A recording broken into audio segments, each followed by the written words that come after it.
Ballon d'Or নিয়ে আপনাদের অনেক এক্সাইটমেন্ট কাজ করে, কে ব্যালন ডিওর পাচ্ছেন, কে যোগ্য না তা নিয়ে অনেক মতামত আছে। আবার মতামত আছে ফিফা বেস্ট কে হচ্ছেন, কে ফিফা বেস্ট 11-এ জায়গা পাচ্ছেন সেটা নিয়েও। আবার গ্লোব সকার অ্যাওয়ার্ডে কেউ কিছু বললে সেটা কতটুকু সত্যি কতটুকু অবান্তর সেটা নিয়েও অনেক তোড়জোড় আপনাদের রয়েছে।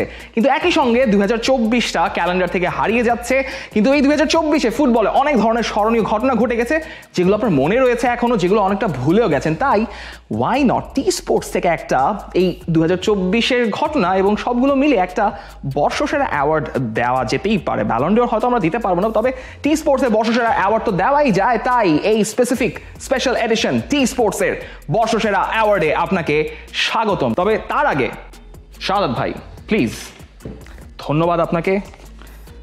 বর্ষসেরা অ্যাওয়ার্ড যেহেতু হচ্ছে সেখানে নমিনেশনের একটা ব্যাপার থাকে, তাই নমিনেশন ধরে ধরে প্রত্যেকটা ক্যাটাগরি ওয়াইজ অ্যাওয়ার্ডগুলো আমরা এবার দেখে নেব। প্রথম ক্যাটাগরির অ্যাওয়ার্ড বর্ষসেরা পোলট্রি। এই 2024 সালের বর্ষসেরা পোলট্রি কোনটাকে আপনারা মনে করতে পারেন যে এই ঘটনাটাকে বা পুরো ব্যাপারটাকে বর্ষসেরা পোলট্রির মধ্যে বলা যায়? আমাদের কাছে একটা ইনসিডেন্ট আছে, সেটাই হয়তো নমিনেশনে অ্যাওয়ার্ডও পেয়ে গেছে, সেটা একটু দেখা যাক। তার আগে ড্রাম রোলস প্লিজ। এ বছরের বর্ষসেরা পোলট্রি জাভি এর্নান্দেসের চাকরি বার্সেলোনা থেকে চলে যাওয়া। লেটস গো ব্যাক টু বছরের শুরুতে ভিয়ারিয়ালের কাছে 5-3 গোলে হারার পর বার্সেলোনার তখনকার কোচ জাভি এর্নান্দেস বলেন তিনি চাকরি ছেড়ে দেবেন। তারপর একটা সুন্দর রান অফ ফর্ম তার দল তার অধীনে দেখা গেল। তারপর বোর্ড তাকে বললো তুমি থেকেই যাও। লাপোর্তা তাকে বলছেন, রিকোয়েস্ট করছেন তুমি থেকে যাও। বোর্ডের অনেকগুলো এক্সিকিউটিভ মিটিং হলো, অনেক ধরনের প্রেস কনফারেন্স হচ্ছে, তাকে বারবার প্রশ্ন করা হচ্ছে আপনি কি থাকবেন? জাভি বারবার বলছেন তিনি থাকবেন না। অবশেষে এপ্রিল মাসের দিকে একটা এক্সিকিউটিভ মিটিং শেষে পুরো সুর পাল্টে গেল। জাভি বললেন যে তিনি থেকে যাচ্ছেন। সেখানে এই ছবিটা যখন দেখা গেল, প্রেসে আসলো যে জাভি এর্নান্দেস, লাপোর্তা, ডেকো এবং বোয়ান কিরকিচ মিলে একসঙ্গে হাতে হাত ধরে তারা মোলাকাত করছেন, তখন মনে হয়েছে যে এই জাভি হয়তো বার্সেলোনার লেগেসিটা কন্টিনিউ করবেন। তবে ফাস্ট ফরওয়ার্ড টু ঠিক 1 মাস পরই জাভি জানতে পারলেন যে, এবং সেটাও মিডিয়ার কাছ থেকে, হানসি ফ্লিকের সঙ্গে দেখা করতে গেছেন বোয়ান কিরকিচ এবং ডেকো, এবং তার কিছুদিন পরই কনফার্মেশন আসলো যে জাভিকে স্যাক করা হয়েছে। এই ঘটনাটাকে বর্ষসেরা পোলট্রির একদম প্রপার ডেফিনেশন বলা যেতে পারে, যেটাও আসলে বার্সেলোনার ডিএনএর সঙ্গে যায়। যখন when it comes to treating a club legend, বার্সেলোনার ব্যাপারটা তারা এভাবেই আসলে তাদেরকে ওয়েলকাম করে। সেটা লিওনেল মেসিও টের পেয়েছেন, জাভি এর্নান্দেস এই বছর টের পেলেন। তাই এই বছরের বর্ষসেরা পোলট্রি জাভি এর্নান্দেস এবং বার্সেলোনার ঘটনা। এবং ইনসিডেন্টলি সেই ঘটনাটা তাদের সিজনের এই যে পরবর্তী হাফ গিয়েছে সেটার সাথেও প্রমাণ মিলে যায়, কারণ সিজনের প্রথম হাফে বার্সেলোনা অর্থাৎ হানসি ফ্লিকের বার্সেলোনা ওয়ার ফ্লাইং, বাট ব্যাপারটা বুঝতে পারছেন, সেটা আর বাড়তি বলার দরকার নেই, because it's an award show. কোনো দুঃখ পৌঁছানোর আমাদের কোনো ইচ্ছা নেই। বর্ষসেরা poultry award Xavi Hernandez, Barcelona. আমাদের পরবর্তী ক্যাটাগরি বর্ষসেরা টুর্নামেন্ট। এই বছর অনেকগুলো টুর্নামেন্ট হয়েছে, সেখানে সবার প্রথমেই আপনার মাথায় না আসবে ইউরো 2024, হোয়াট আ টুর্নামেন্ট ইট ওয়াজ। কিন্তু আবার তখন বলবেন যে কোপা আমেরিকাও তো ছিল, কোপা আমেরিকা কেন না, আর্জেন্টিনা জিতেছে। তবে ব্রাজিলের জন্য সেটা কোনো স্মরণীয় টুর্নামেন্ট ছিল না। তবে আমাদের অ্যাওয়ার্ডে কি বলছে সেটাও একটু দেখা যাক। আমাদের বর্ষসেরা টুর্নামেন্টের অ্যাওয়ার্ডটা যাচ্ছে এই বছরের জন্য আফ্রিকা কাপ অফ নেশনস। এখানে হয়তো আপনারা দ্বিমত করতেই পারেন, তবে এই বছরের Africa cup of Nations was full of colours. বছরের শুরুতে এরকম একটা টুর্নামেন্ট আপনি দেখবেন, হয়তো সেটা আপনি কল্পনাও করেননি। একটু রিক্যাপ করা যাক সেই টুর্নামেন্টে কি হয়েছিল। টুর্নামেন্টের শুরুতেই একটা অদ্ভুত ঘটনা, যে গাম্বিয়ার পুরো দল তাদের একটা জীবনঘাতী সিচুয়েশন হয়ে গিয়েছিল, তাদের প্লেনের অক্সিজেন ফুরিয়ে গিয়েছিল, এবং সেই দলের কোচ যিনি বাংলাদেশের কোচ ছিলেন টম সেইনফিট, তার দলকে নিয়ে শেষ পর্যন্ত একটা সিকিউরড সেফ ল্যান্ডিং করতে হয়েছিল। এই না ছিল টুর্নামেন্ট শুরুর আগের ঘটনা। টুর্নামেন্টের শুরুতে চলে যায় এবং গ্রুপ স্টেজে কি ছিল না, মৌরিতানিয়া তারা বাদ করে দিয়েছিল আলজেরিয়াকে, 2019 সালের আফকন চ্যাম্পিয়ন। যে মৌরিতানিয়া এক সময় বাংলাদেশের চাইতে র্যাঙ্কিং অনেক নিচে ছিল, সেই মৌরিতানিয়া আফকনের একসময় চ্যাম্পিয়ন আলজেরিয়াকে হারিয়ে তাদের বাদ করে দেয়। আপনি মনে করতে চাইবেন সেই অদ্ভুতরে একটা গ্রুপ স্টেজের ম্যাচ আপের কথা, যেখানে মোজাম্বিক তারা ঘানাকে আটকে দিয়েছিল, এবং একই সঙ্গে ইজিপ্ট এবং কেপ ভার্দের ম্যাচে একটা চমৎকার সিচুয়েশন চলছিল। ঘানা জানতো তারা ম্যাচ জিতলেই চলে যাবে সেকেন্ড রাউন্ডে। অন্যদিকে ইজিপ্ট কেপ ভার্দের সঙ্গে লিড করছিল, কিন্তু কেপ ভার্দে তারা ইকুয়ালাইজ করে বসে, মোজাম্বিক তারাও ইকুয়ালাইজ করে বসে। ইজিপ্ট জানতো না যে অন্যদিকে ঘানার ওই ম্যাচে ঘানা ড্র করতে বসছে, অর্থাৎ ঘানা বাদ পড়তে যাচ্ছে। তো ইজিপ্ট ভাবছে যে তারা টুর্নামেন্ট থেকে বাদ পড়তে যাচ্ছে, কিন্তু ঘানাই শেষ পর্যন্ত বাদ পড়ে গেল। কিন্তু লাভটা কার হলো শেষ পর্যন্ত? কোট ডি আইভরি, অর্থাৎ সেই টুর্নামেন্টের হোস্ট আইভরি কোস্ট, তাদের জন্য ছিল একটা ডিফারেন্ট গল্প। আইভরি কোস্ট ম্যাচটা অর্থাৎ টুর্নামেন্ট শুরু করেছিল দুটো ম্যাচ হেরে। তাদের যেই কোচ ছিলেন জন লুই গাসেট, তাকে দ্বিতীয় ম্যাচেই স্যাক করে দেওয়া হলো। এরপর আসলেন এমের ফায়ে, তিনি আসলেন তার জন্মদিনের দিন আইভরি কোস্টের দায়িত্ব নিয়ে, কিন্তু তিনি জানতেন না যে তিনি এই দলটাকে নিয়ে পরে কোথায় পৌঁছে যাবেন। শেষ পর্যন্ত এই দলটাকে নিয়ে তিনি চলে গেলেন ফাইনালে গোল করলেন কে? 18 মাস আগে ক্যান্সার থেকে সার্ভাইভ করে আসা সেবাস্তিয়ান আলেয়ার, তার উইনিং গোলটাতেই নাইজেরিয়াকে হারিয়ে সেই টুর্নামেন্টটা জিতে নিয়েছিল আইভরি কোস্ট। এই টুর্নামেন্টে আরো ঘটনা ঘটেছে। টম সেন্টফিল্ডের কথা বলছিলাম। টম সেন্টফিল্ডের গাম্বিয়া দল বাদ হয়ে যাওয়ার পর তার মাথায় পানি ঢালতে হয়েছিল ডাগ আউটে, সেটাও একটা অদ্ভুত দৃশ্য। কিন্তু আপনি আফকনের ভিড় আবার ভুলে যেতে চাইবেন না এশিয়ান কাপের কথা। যেই এশিয়ান কাপে প্যালেস্টাইন ফিলিস্তিন একটা ঐতিহাসিক জয় দিয়ে হংকংকে হারিয়ে রাউন্ড অফ 16-এ উঠে গিয়েছিল, সেই জয়ের ঠিক আরো আগে আরো অনেক ঘটনা ঘটেছে। ওপেনিং সেরেমনিতে কাতারের ক্যাপ্টেন হাসান আল হাইদোস, তিনি শপথ বাক্য না পাঠ করে প্যালেস্টাইনের ক্যাপ্টেন মুসাব আল বাত্তাদকে দিয়ে শপথ বাক্য পাঠ করিয়েছিলেন। কিন্তু সেই কাতারে কিন্তু উঠে গিয়েছিল ফাইনালে জর্ডানের বিপক্ষে। সেই ফাইনালটাও একটা স্মরণীয় ফাইনাল ছিল। হয়তো আপনারা বলবেন ইউরো কাপ আপনাদের কাছে অনেক বেশি ভালো ছিল, দেখার মতো ছিল, দেখেছেনও। তবে যদি আমাদের বর্ষসেরা টি স্পোর্টসের বর্ষসেরা অ্যাওয়ার্ডটা দিতে হয়, সেক্ষেত্রে আমরা এগিয়ে যাচ্ছি এই বছরের আফকন অর্থাৎ আফ্রিকা কাপ অফ নেশনসকে। পরবর্তী ক্যাটাগরি বর্ষসেরা গান। আপনি প্রশ্ন করতে পারেন গানের সাথে ফুটবলের সম্পর্ক, কিন্তু ভাই গানের সাথে ফুটবলের একটা অদ্ভুত আত্মিক সম্পর্ক আছে। স্টেডিয়ামে যে অ্যানথেমগুলো বাজে, সেটা সেভেন নেশন আর্মি কিন্তু কিংবা সং 2, সেই গানগুলো আপনারা এত বছর ধরে শুনে আসছেন, সেটা এই বছরের প্রেক্ষাপটে যে গানগুলো বেজেছে ইউরো টুর্নামেন্টে, ইউরোর theme song was an absolute banger. এবারের ইউরোতে যে গানগুলো অনেক বেশি শোনা গেছে সেটা হচ্ছে পিটার শিলিং এর ভেলেজ লস গেলুস্ট, ভদ্রলোক স্টুটগার্ডের যেই অ্যানথেমটা তিনি ক্রিয়েট করেছিলেন, এই ইউরোর অ্যানথেমটা অনেক বেশি শোনা গিয়েছে। আপনি হয়তো মনে করতে পারেন নেদারল্যান্ডসের ওই অ্যানথেমটার কথা, ইউরোভিশনের একটা অ্যানথেম, ভ্যান লিক্স নার রেক্ট। নেদারল্যান্ডসে খেলা বোরিং হতে পারে, তবে এই অ্যানথেমটা তাদের দর্শকদের সঙ্গে প্রপারলি গিয়েছিল। কিন্তু আমাদের বর্ষসেরা গানের অ্যাওয়ার্ডটা পাবেন আনডাউটেডলি, কিংবা আর্নে স্লটের ওই অ্যানথেমটার কথা বলা যেতে পারে, ক্লব যেটা বলেছিলেন। তবে বর্ষসেরা গানের অ্যাওয়ার্ডটা টি স্পোর্টস থেকে যাচ্ছে মার্ক কুকুরেয়ার। মার্ক কুকুরেয়া এই গানটা গাইতেই পারেন, কারণ মিকেল অরিয়াজাবাল যেই লাস্ট গোলটা করেছিলেন ইংল্যান্ডের বিপক্ষে, শেষ পাসটা তার কাছ থেকেই এসছিল, এবং তিনি যেভাবে কুকুরেয়া গানটা গেয়েছেন, and Spain actually cooked in the tournament. Euro 2024-এ একটু ফেরত যাই, আপনার মেমোরিটা হয়তো একটু তাজাই আছে। এই tournament was a tournament of beautiful goals, and specifically beautiful own goals. Group স্টেজে একটার পর একটা দুর্দান্ত ম্যাচ গিয়েছে। টার্কি জর্জিয়ার ম্যাচ আপনি উপভোগ করেছেন, স্পেন ইতালির ম্যাচ আপনি দেখেছেন, জার্মানি কিভাবে ডমিনেট করেছে, আপনি গোলকিপারদের সেভ দেখেছেন, আপনি দেখেছেন যে মদ্রিচের একটা হৃদয়স্পর্শী ম্যান অফ দ্য ম্যাচ হয়েছেন, তবু ক্রোয়েশিয়া বাদ পড়ে গেছেন, তবে তিনি এখনো খেলে যাচ্ছেন, সেটা একটা ওয়ান্ডারফুল ব্যাপার।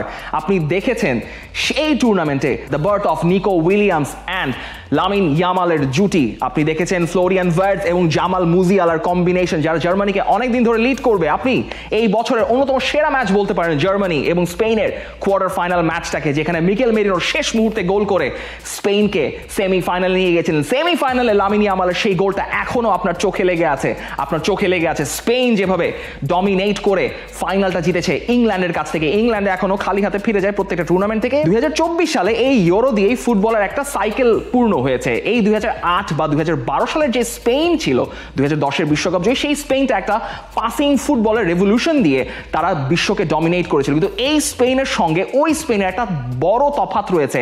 ফাস্ট ডিরেক্ট উইং প্লে থেকে ফুটবল খেলে একের পর এক আক্রমণ ক্রিয়েট করা, একটা চোখের সৌন্দর্যের ফুটবল এই স্পেন আপনাকে উপহার দিয়েছে। তাই এই মার্ক কুকুরেয়ার এই বর্ষসেরা গানটার মতোই বলতে হয়, স্পেন রিয়েলি কুকড দি আদার টিমস। সেগমেন্টের আগের কার্ডটাই বলে দিচ্ছে যে এই সেগমেন্টে আপনার জন্য কি অপেক্ষা করছে। এই বছরের বর্ষসেরা বাপ্পারাজ কে হয়েছেন? এই বছরের বর্ষসেরা বাপ্পারাজ আপনি যদি ভিনিসিয়াসের নাম নেন, প্লিজ দয়া করে তার নামটা এখানে নেবেন না, ও তার নাম নেওয়ার অন্য জায়গা রয়েছে। এই বছরের বর্ষসেরা বাপ্পারাজ হয়েছেন আমাদের প্রিয় লাউতারো মার্তিনেজ, তিনি এমন একটা দুর্দান্ত মৌসুম কাটালেন, তারপরও ব্যালন ডিওরের লিস্টে এমন একটা জায়গায় তার জায়গা হয়েছে যেটা তিনি কোনোভাবেই ডিজার্ভ করেন না। ফিফা দ্য বেস্টে তার জায়গাই হয়নি। তিনি ইন্টারকে স্কুদেত্তো জিতিয়েছেন, ঐতিহাসিক একটা স্কুদেত্তো, সেটাও এসি মিলানকে হারিয়ে। কোপা আমেরিকাতে যখন আর্জেন্টিনা খাবি খাচ্ছে, যখন তাদের গোলের প্রয়োজন হয়েছে, সেই গোলটা এই লাউতারো মার্তিনেজ করে দিয়েছেন। তারপরও তার যে অবস্থান অ্যাওয়ার্ডের প্রাপ্তির দিক থেকে, সেখানে বাপ্পারাজ তিনি না হয় আর কেউ যায় না।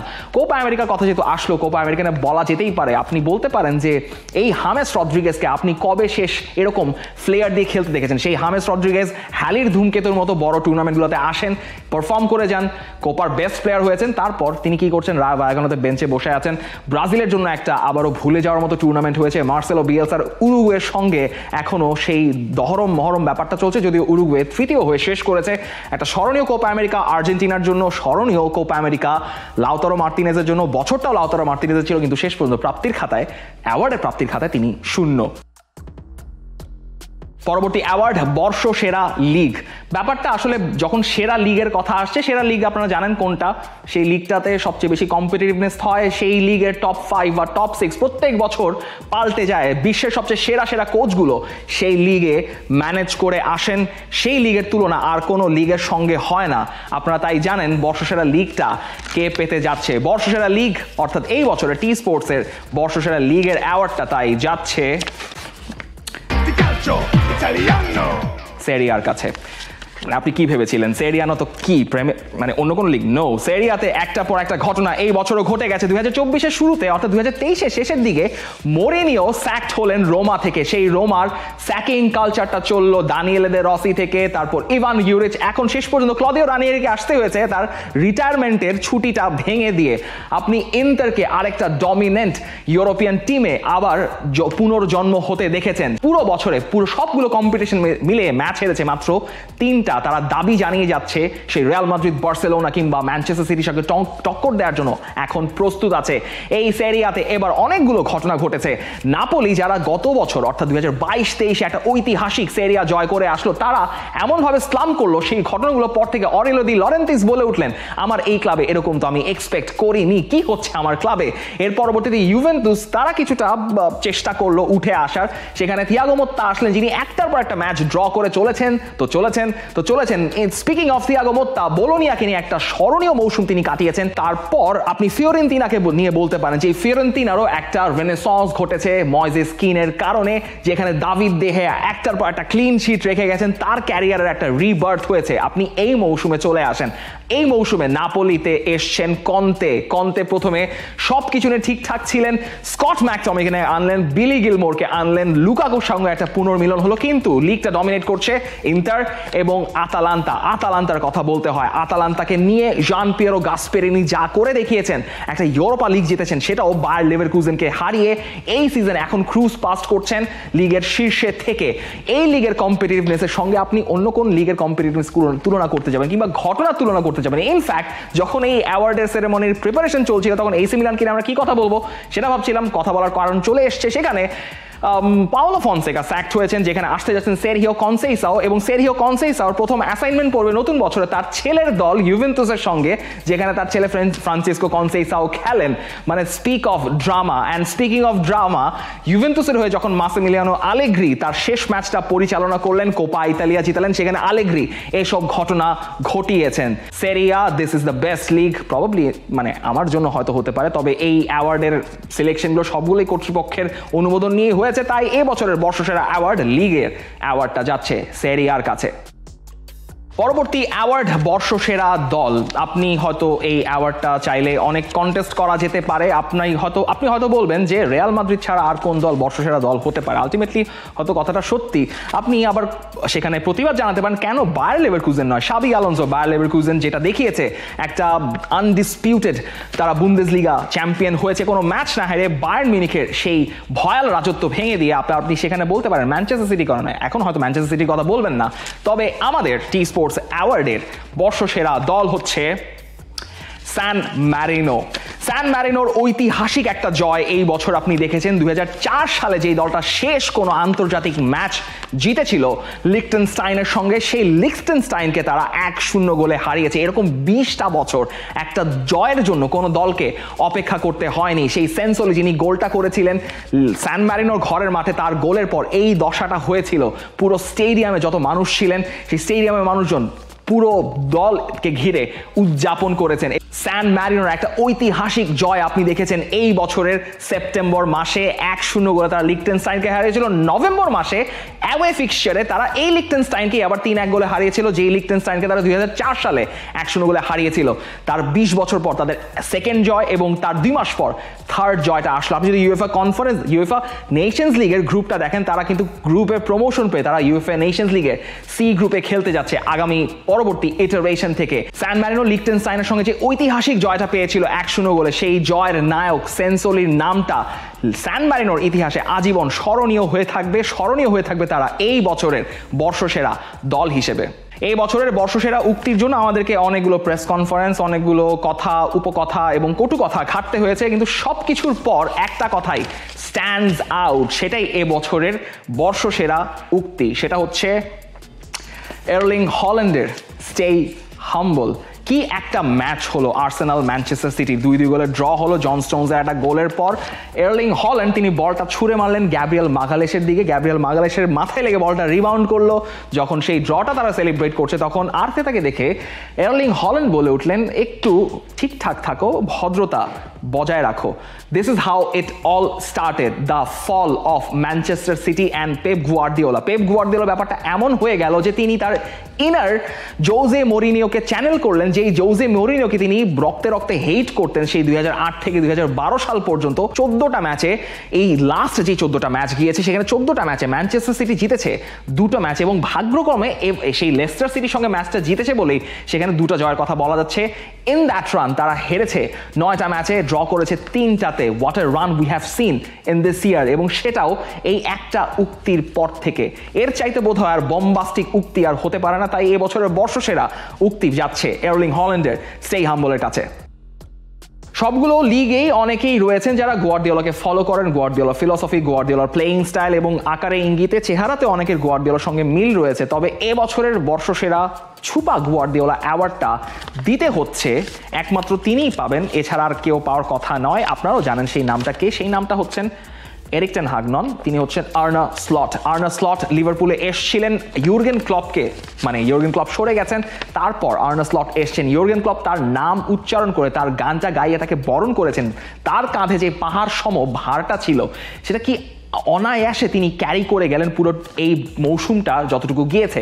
6 মাস জুড়ে 27টা ম্যাচে মাত্র একটা ম্যাচ হেরেছে আর্নে স্লটের অধীনে এই লিভারপুল। এই আর্নে স্লট পেপ গুয়ার্দিওলাকে বলে দিচ্ছেন যে তারপরেও আরও মাস্টার মাইন্ড রয়েছেন যারা এসে ফুটবলটা পরিবর্তন করতে পারেন। তিনি ক্লপের মতো হয়তো খেলেন না সেই ইন্টেন্স ফুটবলটা, তার সেই বিটস অ্যান্ড পিসেস ফুটবলে দেখা যায়। তিনি পজিশন রেখে ফুটবল খেলেন, কিন্তু লিভারপুলের খেলায় যে এই চমকটা তিনি এনেছেন, মোহামেদ সালাহকে তিনি যেভাবে রিইনভিগোরেট করেছেন, এই Liverpool has become a dangerous proponent in terms of Arne Slot's tactics and philosophy। সেই জায়গা থেকে এই বছরে হয়তো গুয়ার্দিওলার চাইতে একটা উপরের জায়গায় ছুপা গুয়ার্দিওলা নন, বরং আসল গুয়ার্দিওলা হয়ে গেছেন লিভারপুলের কোচ আর্নে স্লট। বর্ষসেরা গোলের জায়গাটা খুবই একটা ট্রিকি কম্পোনেন্ট, যেই জায়গাটা আপনার খুব সাবজেক্টিভ হওয়ার সুযোগ রয়েছে। তাই আমরা খুব এদিক ওদিক না গিয়ে অথরিটারিয়ান জায়গা থেকে একটা সিদ্ধান্ত নিয়েছি। সেই জায়গা থেকে আমাদের কাছে টি স্পোর্টসের বর্ষসেরা অ্যাওয়ার্ড গোলটা যাচ্ছে সবচেয়ে গুরুত্বপূর্ণ একটা গোল, সেটা হচ্ছে এই বছরের সাফ নারী চ্যাম্পিয়নশিপের ফাইনালে বাংলাদেশ নেপালের ম্যাচ, ঋতুপর্ণা চাকমার সেই আউটল্যান্ডিশ গোলটা। ঋতুপর্ণা চাকমার টুর্নামেন্ট আপনি এইবার বলতেই পারেন সাফ নারী চ্যাম্পিয়নশিপে যেই টুর্নামেন্টটা বাংলাদেশ পার করেছে, একটা স্মরণীয় টুর্নামেন্ট। যেই টুর্নামেন্টের শুরুতেই হয়তো পাকিস্তানের সঙ্গে স্লাম করার বড় একটা জায়গা ছিল বাংলাদেশের মেয়েদের জন্য, সেই ম্যাচেও ঋতুপর্ণা ওয়াজ অ্যাবসলিউটলি ব্রিলিয়ান্ট। ভারতের ম্যাচে পারফর্ম করেছেন, নেপালকে তো সেই ম্যাচে সবাইকে দর্শক রঙ্গশালায় চুপ করিয়ে দিয়েছেন সেই একটা গোলের পর। এবং বাংলাদেশের নারীরা যেভাবে সাফ টানা দ্বিতীয়বারের মতো জিতে আসলো, এই ঐতিহাসিক ঘটনাটা আসলে রচনা করেছে সেই ঋতুপর্ণার গোলের কারণেই। তাই আমাদের কাছে আনডাউটেডলি এবছরের টি স্পোর্টসও হয়তো আপনাদের কাছেও হয়তো বর্ষসেরা গোলের অ্যাওয়ার্ডটা ডিজার্ভ করেন ঋতুপর্ণা চাকমা। এর পরবর্তী অ্যাওয়ার্ড বর্ষসেরা খবরের অ্যাওয়ার্ডটা হতেই পারে রিয়াল মাদ্রিদের 15তম চ্যাম্পিয়ন্স লিগ জয়, কিংবা আর্জেন্টিনার কোপা আমেরিকা জয়, পেপ গুয়ার্দিওলার কন্ট্রাক্ট এক্সটেনশন, এরিক টেন হাগের চাকরি চলে যাওয়া, বা আরো অনেক কিছুই। তবে আমাদের কাছে বা আপনাদের সবার কাছে সম্ভবত এ বছরের বর্ষসেরা খবরটা হচ্ছে হামজা চৌধুরীর কনফার্মেশন যে তিনি বাংলাদেশের হয়ে খেলতে পারবেন। মানে একটা দেশের জন্য এরকম খবরের চাইতে, অন্তত বাংলাদেশের মতো একটা ফুটবল পাগল দেশের জন্য এর চাইতে বড় খবর আর কিছু হতে পারে না। হামজা স্তুতি, হামজার বন্দনা আমরা অনেকবার করে ফেলেছি। লেস্টার সিটি খেলা আপনারা এখন হামজা চৌধুরীর জন্যই দেখছেন, এবং আমরা অধীর আগ্রহে অপেক্ষা করছি মার্চ মাসের জন্য, যখন ফাইনালি হামজা চৌধুরী বাংলাদেশের জার্সি গায়ে বাংলাদেশের হয়ে মাঠে নামবেন। সেই বর্ষসেরা খবর তো আছেই, সেই ঘটনাটা তখন 2025 সালে হয়ে যাবে বর্ষসেরা মুহূর্ত। এখন শুধু সেই মুহূর্তেরই আমরা অপেক্ষা করতে পারি। The best news of 2024, Hamza Choudhury's confirmation for him to play for Bangladesh.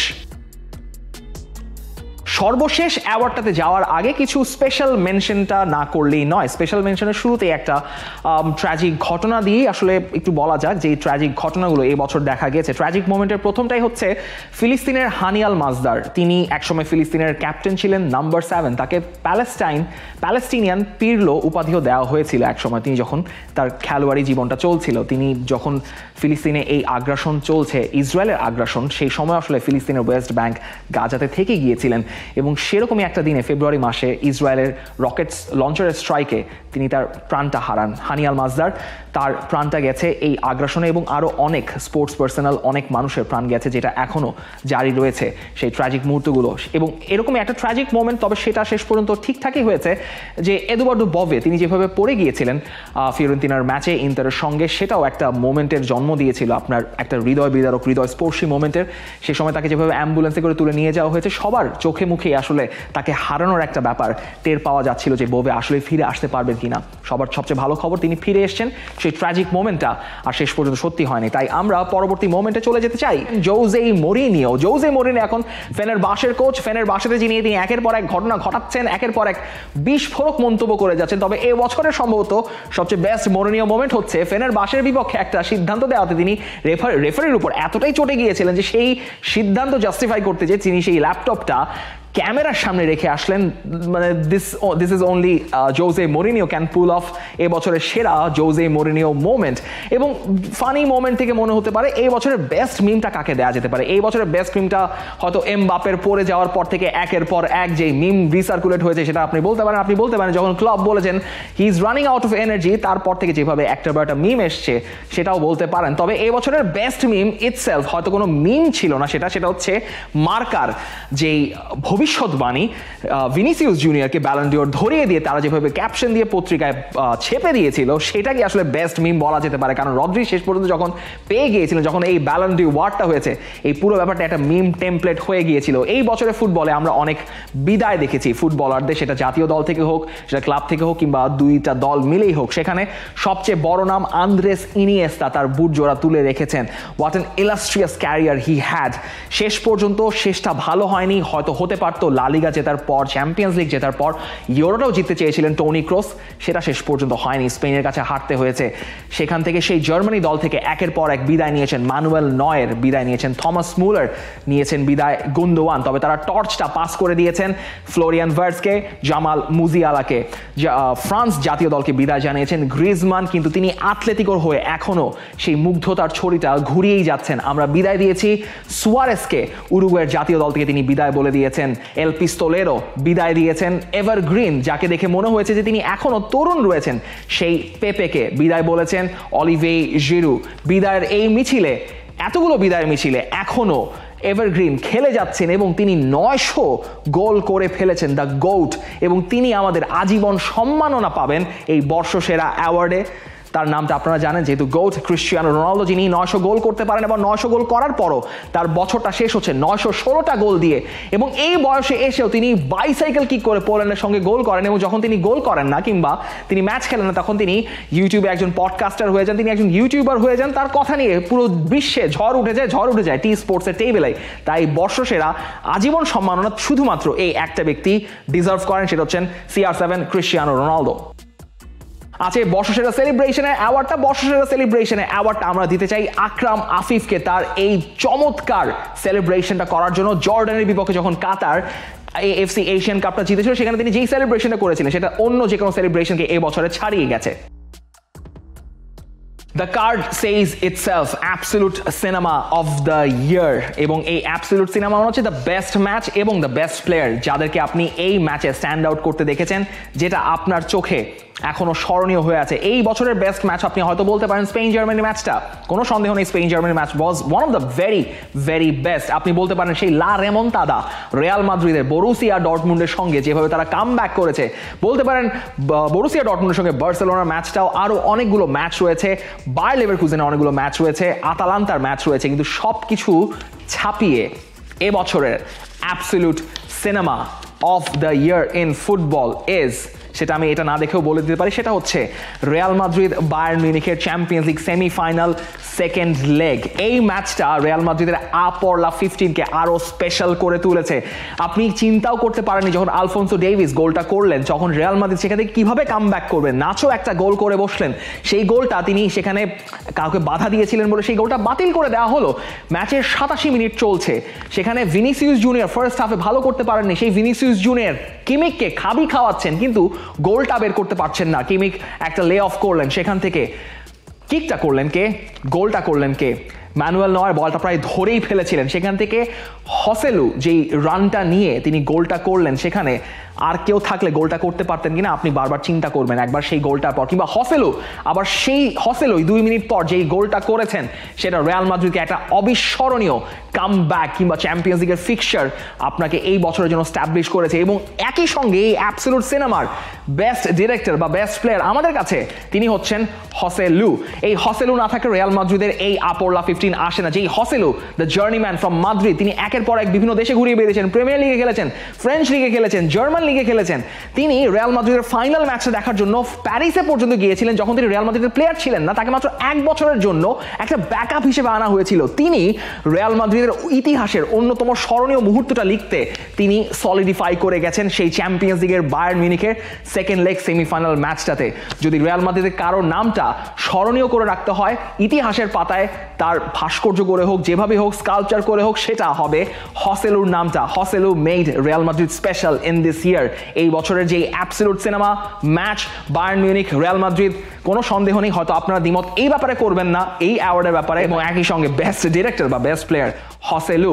এই বর্ষসেরা অ্যাওয়ার্ডের সঙ্গে আপনি অনেক কিছু নিয়ে দ্বিমত করতে পারেন, জানাতে পারেন কমেন্ট সেকশনে। কমেন্ট সেকশন খোলাই রয়েছে, এবং 2025-এর কি কি প্রেডিকশন থাকতে পারে আপনাদের কাছে ফুটবলে সেটাও কিন্তু জানিয়ে দিতে পারেন। বর্ষসেরা অর্থাৎ বছরের সেরা 5 মিশালি যেটা রিফাত মাসুদ করেছেন সেটা পেয়ে যাবেন লিঙ্কে এবং ডেসক্রিপশনে। একই সঙ্গে নাবিল খানের দেশের ফুটবল নিয়ে, লোকাল ফুটবল নিয়ে করা যেই ঘটনাগুলো সালতাম আমি, সেটাও পেয়ে যাবেন লিঙ্কে এবং ডেসক্রিপশনে।